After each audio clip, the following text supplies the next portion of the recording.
नमस्कार हरि प्रेमियों, प्रति चैनल में आपका स्वागत है। हरि प्रेमियों, कैसे हैं आप? उम्मीद है आप सब अच्छे होंगे। आइए आज का प्रसंग शुरू करते हैं। आज का प्रसंग है श्रीमद् भगवत गीता अध्याय 5। हरि प्रेमियों, वीडियो को अंत तक जरूर देखना। अगर आप चैनल पर नए हैं तो प्लीज़ सब्सक्राइब करें और बेल आइकॉन को ज़रूर दबाएं ताकि आप तक हमारे सारे नोटिफिकेशन पहुंचते रहे। हरि प्रेमियों, आइए जानते हैं। वास्तव में श्रीमद् भगवत गीता का महात्म्य वाणी द्वारा वर्णन करने के लिए किसी की भी जीवा सामर्थ्य नहीं है, क्योंकि यह एक परम रहस्यमय ग्रंथ है। इसमें संपूर्ण वेदों का सार संग्रह किया गया है। जो मनुष्य शुद्ध चित्त होकर प्रेम पूर्वक इस पवित्र गीता शास्त्र का पाठ करता है, वह भय और शोक आदि से रहित होकर विष्णु धाम को प्राप्त कर लेता है। जो मनुष्य सदा गीता का पाठ करने वाला है तथा प्राणायाम में तत्पर रहता है, उसके इस जन्म और पूर्व जन्म में किए हुए समस्त पाप निसंदेह नष्ट हो जाते हैं। जल में प्रतिदिन किया हुआ स्नान मनुष्यों के केवल शारीरिक मल का नाश करता है, परंतु गीता ज्ञान रूप जल में एक बार भी किया हुआ स्नान संसार मल को नष्ट करने वाला है।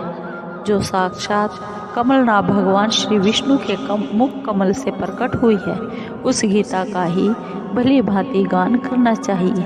अन्य शास्त्रों के विस्तार से क्या लाभ? जो महाभारत का अमृत सार है तथा जो भगवान श्री कृष्ण के मुख से प्रकट हुआ है, उस गीता रूप गंगा जल को पीकर पुनः इस संसार में जन्म नहीं लेना पड़ता। श्री भगवत गीता अध्याय 5। अर्जुन बोले, हे कृष्ण, आप कर्मों के संन्यास की और फिर कर्म योग की प्रशंसा करते हैं, इसलिए इन दोनों में से जो मेरे लिए एक भली भांति निश्चित कल्याणकारक साधन हो, उसको कहिए। श्री भगवान बोले, कर्म संन्यास और कर्म योग ये दोनों ही परम कल्याण के करने वाले हैं, परंतु उन दोनों में भी कर्म संन्यास से कर्म योग साधन में सुगम होने से श्रेष्ठ है। हे अर्जुन, जो पुरुष न किसी से द्वेष करता है और न किसी की आकांक्षा ही करता है, वह कर्म योगी सदा सन्यासी ही समझने योग्य है, क्योंकि राग द्वेष आदि द्वंद्वों से रहित पुरुष सुखपूर्वक संसार बंधन से मुक्त हो जाता है। उपर्युक्त संन्यास और कर्म योग को मूर्ख लोग पृथक पृथक फल देने वाले कहते हैं, न कि पंडित जन, क्योंकि दोनों में से एक में भी सम्यक प्रकार से स्थित पुरुष दोनों के फल रूप परमात्मा को ही पाता है। ज्ञान योगियों द्वारा जो परम धाम प्राप्त किया जाता है, कर्म योगियों द्वारा भी वही प्राप्त किया जाता है। इसलिए जो पुरुष ज्ञान योग और कर्म योग को फल रूप में एक देखता है, वही यथार्थ देखता है।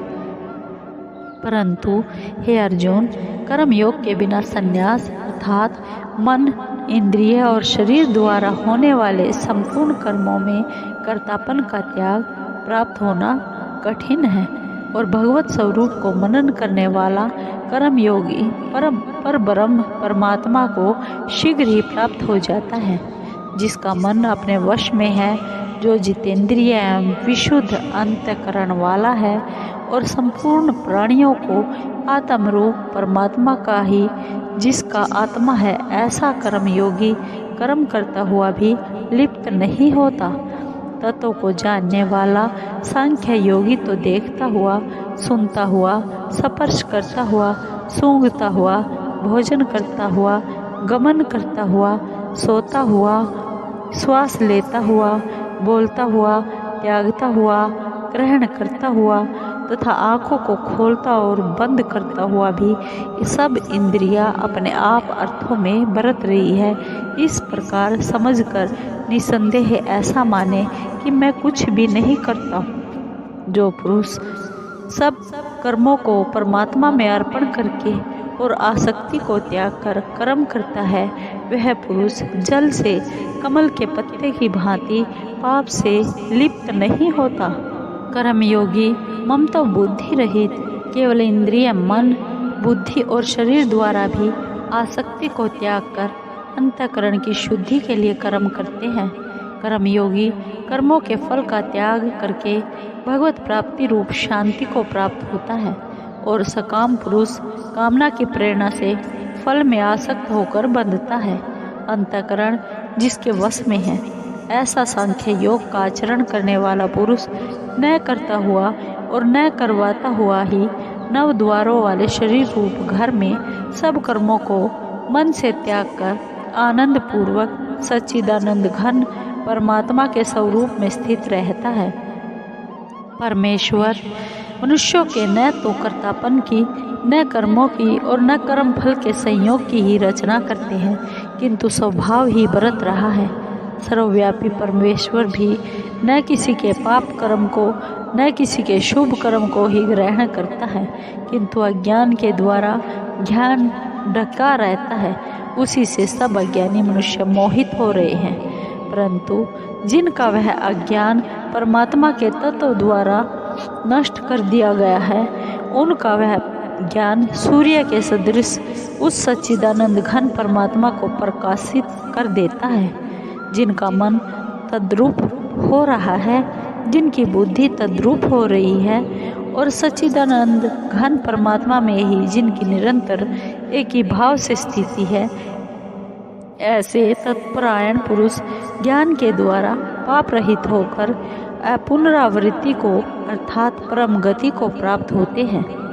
वे ज्ञानी जन विद्या और विनय युक्त ब्राह्मणों में तथा गो हाथी कुत्ते और चांडाल में भी समदर्शी ही होते हैं। जिनका मन समभाव में स्थित है, उनके द्वारा इस जीवित अवस्था में ही संपूर्ण संसार जीत लिया गया है, क्योंकि सच्चिदानंद घन परमात्मा निर्दोष और सम है, इससे वे सच्चिदानंद घन परमात्मा में ही स्थित है।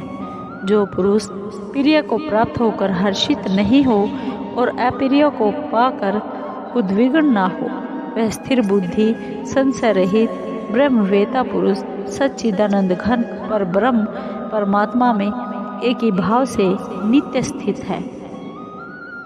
बाहर के विषयों में आसक्ति रहित अंतःकरण वाला साधक आत्मा में स्थित जो ध्यान जनित सात्विक आनंद है, उसको प्राप्त होता है।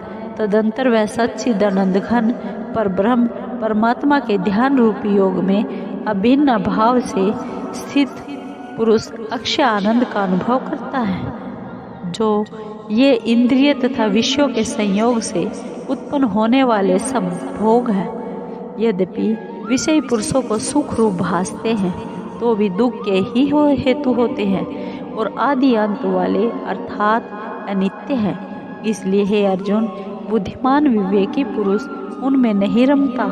जो साधक इस मनुष्य शरीर में शरीर का नाश होने से पहले पहले ही काम क्रोध से उत्पन्न होने वाले वेग को सहन करने में समर्थ हो जाता है, वही पुरुष योगी है और वही सुखी है।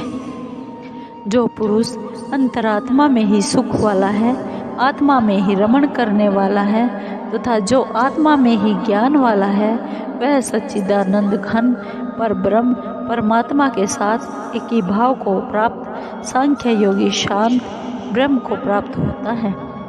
संशय ज्ञान के द्वारा निवृत्त हो गए हैं, जो संपूर्ण प्राणियों के हित में रत है और जिनका जीता हुआ मन निश्चल भाव से परमात्मा में स्थित है, वे ब्रह्मवेता पुरुष शांत ब्रह्म को प्राप्त होते हैं।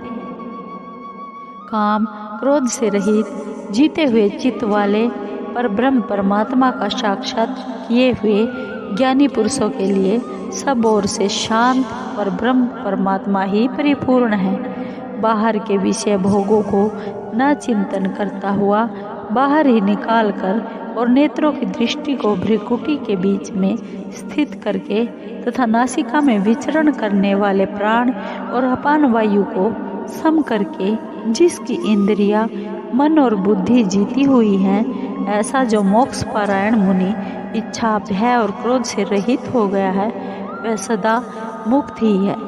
मेरा भक्त मुझको सब यज्ञ और तपों को भोगने वाला, संपूर्ण लोकों के ईश्वरों का भी ईश्वर तथा संपूर्ण भूत प्राणियों का सुहृद अर्थात स्वार्थ रहित दयालु और प्रेमी